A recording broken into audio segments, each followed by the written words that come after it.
Morris here with Charles Benson, our Streets Department Director today, and we're talking about storm drains.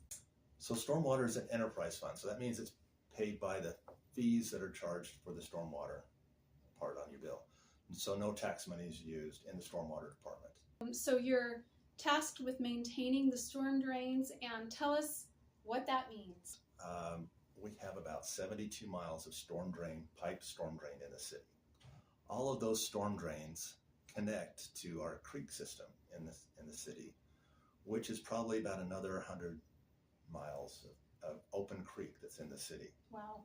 And all those creeks in turn all end up down in the wetlands in the Great Salt Lake, which in turn feeds the Great Salt Lake. So none of our system goes through a treatment plant. So that's where we need to help with keeping the water clean from the residents. Okay, yes.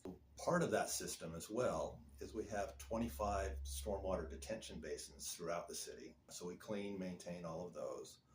We also have another 15 private stormwater detentions that were part of the development for a private area of homes or condominiums or something like that. So they all hook into our storm drain system as well. And there's 20 catch basins on those systems as well. Wow. So our first line of the stormwater system is the gutter of the side of the road. So that's where the residents can help the most, as we have about 320 miles plus of gutter around the city that needs to be cleaned up. That leads to hundreds of inlets to the system as well. So some of the things that we run into is when you're fertilizing your lawn or you're cutting your lawn, we get the grass clippings that are out in there, some dirt from, you had to dig up a sprinkler or something to fix, and you put the dirt out there, you don't get it all up. All that debris accumulates and gets into the system and can cause some water quality issues down the line. I could see how like fertilizer or whatever, it can contaminate, it can clog it up if there's a bunch of rocks or so. It's good for residents to be mindful of the things we're doing with our landscaping and keeping it on our lawns. Yes. As opposed to blowing it out into the street. Absolutely. That's one of our biggest things. We get the tree leaves that fall off. Well, they fall anywhere, but we work hard to get those out as well. But any help from the residents is always welcome. That's great. That's good to remember. I understand you have to sometimes rebuild the storm drain infrastructure. As things age, they deteriorate, and sometimes we look at things too that we need to upsize a section here or there to handle more capacity. So we're always looking at upgrading and keeping our system at best quality that we can. Your team is out there trying to make sure that the water is contained and that it is clean and that it's running in the proper channels. Sometimes residents have lawns that maybe, slope toward their home. So there are things we can do to also help mitigate flooding for our own properties. Right. So as a resident, you look at how your water drains. Is your downspout too close to the house? You need to extend it out to keep it from flooding your house.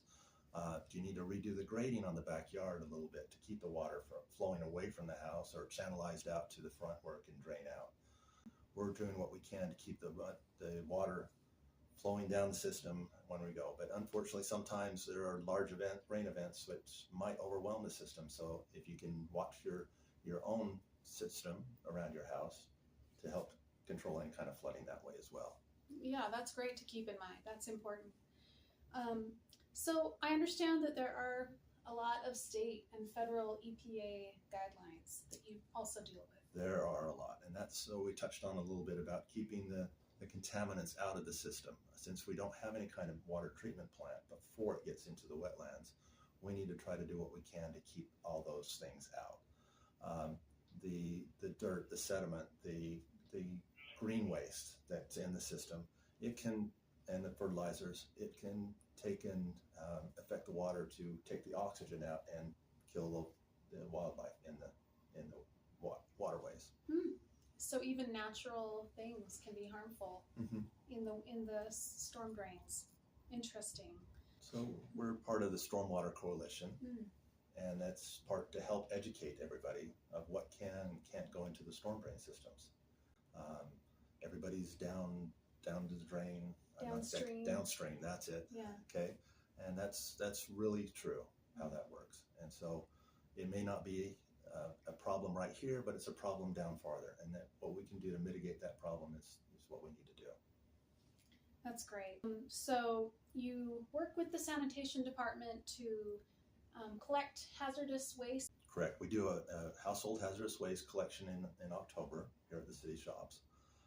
If you have some of these materials that you need to get rid of, that's a place that can be done. If you need to do it more often, we partner with a contractor here in town, Veolia, and they can take that any time of year with a small fee. Oh, that's great. Good. Well, you know, it's impressive to me, Charles, that we have this whole network underground that we don't even think about, but yet it's doing its job of carrying the water away. And so what we can do as residents to keep that water clean and to keep it contained is helpful to you.